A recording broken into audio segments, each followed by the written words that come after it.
Yale. Yale, okay. And then the Colorado School of Mines. School of Mines. So you could have gone to any of the four. Yes, if I could have gotten scholarships, right. Okay. I had a scholarship at Princeton in the Navy, an ROTC scholarship. But your uncle did not finance you in New Jersey. I mean, No, at Princeton. no, he invited us on vacations. We went to Florida, which was nice, and he paid for that. And he would come down on occasion, and he'd invite me up to his house. So there was an ongoing friendship, but no money, which was fine. Okay, that was fine. I had to get my way through. Okay, now for those budding authors out there, Yeah. what advice? You got to want it. You got to want it bad. Okay. You got to want to write and complete the writing. Correct. Okay. Particularly the completing. Write every day.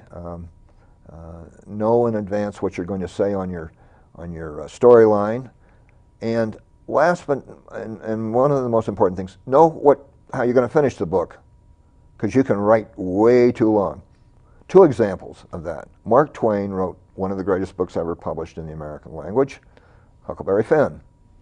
He had the worst ending of any book ever published. I would not know. Well, no, he stuck Tom Sawyer in at the end of the book, and it just changed the whole chemistry, the whole feeling of the book went down the tubes. Tom Sawyer is a character in and of himself. He had a story about Huck Finn. It was called Huckleberry Finn, Adventures of, I believe, and he ruined the book with a bad ending. And he probably knew that, okay, because he's enough of a good writer to know that. I don't know who told him to do that. Somebody gave him bad advice. Okay, the other classic writer, the one question is, does he really know how to write, is Leo Tolstoy in War and Peace. Now, if you've ever slogged through that, you get, he has annoying habits. Anyway, it's 1,300 pages, and one of the things you're saying to yourself, before I die, I want to read this.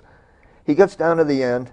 He ends it. It's not particularly a satisfactory end, but at least it's ended. Then he tacks on 50 pages of a treatise on writing history, because his father was a count, and he wrote about the War of 1812, and he's proud of his dad. Well, fine, be proud of your dad, but put it in a different publication. Well, he wrote for money, though. Well, I think so, yes. The amount he wrote was amount he got for the writing was based upon the amount of words he had in it. Thickness is important. Thickness is important. Okay. Well, so you have to have a lot of ambition if you're going to write. Absolutely. You have to have a lot of drive. You have to have persistence. Persistence. And you also have to have something that all of us have a difficult time learning, every single human being, and that's called patience. You have to have patience with yourself. You have to have patience with the process. You also have to have a certain amount of luck. And you can't do anything about that. It either comes or it doesn't come. But I think more than anything else, you have to really, really want to. Now, it has to be a passion. Did you send a copy of your manuscript to yourself before you sent to anyone else? Did I read it carefully? No. Did you send it to yourself through the mail? No. Is that copyrighted? Yes. Okay. That's why you have a good publisher.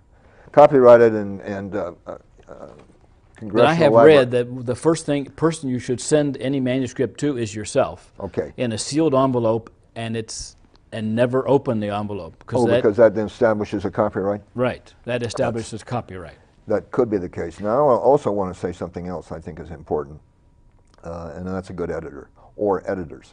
You need somebody to proofread it for grammar, reasonable check on grammar, and also spelling, because when you read a book and up comes a misspelled word, what your reaction is, this wasn't very professionally written. So that has to be perfect. But you also need an editor who will tell you, stop using I asked, he asked, she asked, get some other word other than asked, okay? Because you're going to have to quote it, and it just becomes routine. So, learn to develop alternate ways of speaking and alternate ways of writing. Don't get into the habit of just saying, whatever, okay, to end the sentence or end a paragraph. Learn how to use words imaginatively. And if you got some words in there that are big, too bad. The reader can look them up. Okay, let's go over the names of your works. What are they now? Let's go over that again. Okay.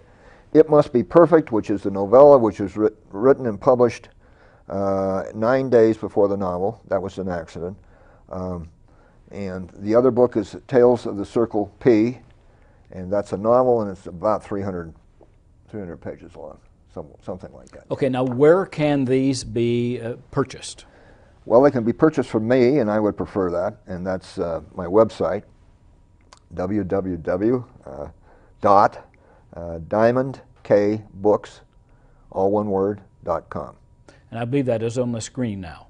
Good. Okay. Good. Okay.